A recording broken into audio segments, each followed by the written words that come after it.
Chris Eubank Jr.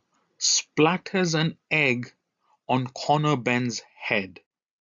Where to even start with this one?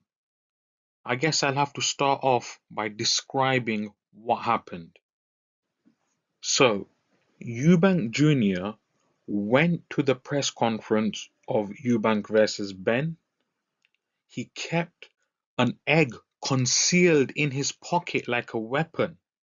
In the press conference itself, he proceeded to call Connor an omelette, and then, when they were going face to face for a stare off, he discreetly takes out the egg and smashes it on the side of Connor Benn's head. Now, the story behind this makes the incident even more amusing. Connor Benn had previously failed a drug test for performance enhancing drugs, and he claimed this was because he consumed too many eggs or that his eggs were contaminated.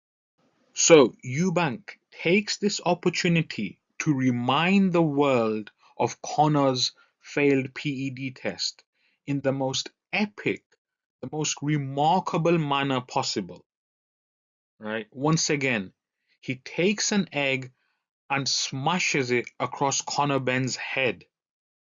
This is just top tier trolling.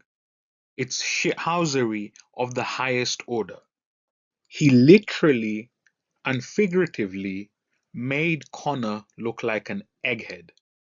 Some people are criticizing the actions of Chris Eubank.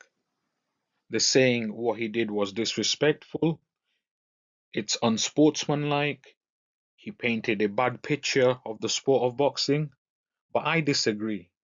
I think this is going to do wonders for the popularity of the fight. Even the casuals are now going to be firmly invested.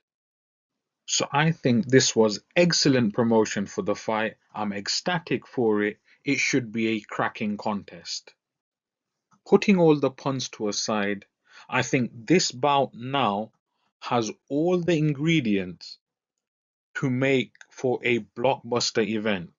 There's clear history there, rich history with boxing pedigree, because both of their fathers fought in the 90s and they took part in an epic rivalry with legendary fights.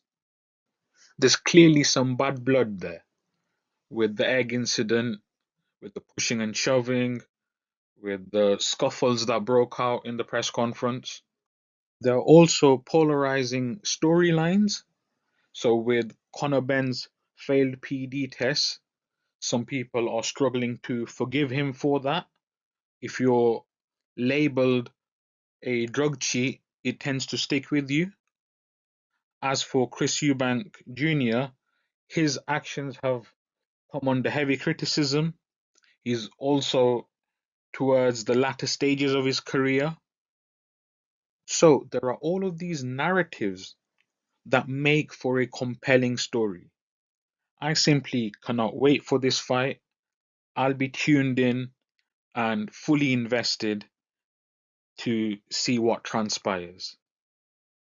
Okay, so that rounds off the second episode of the TUSC Audio Podcast. Thank you very much for listening, everyone.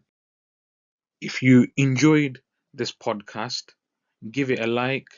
And if you want to see more content like this in the future, please also consider subscribing to the channel. Thank you for listening, and I'll catch you all again very soon.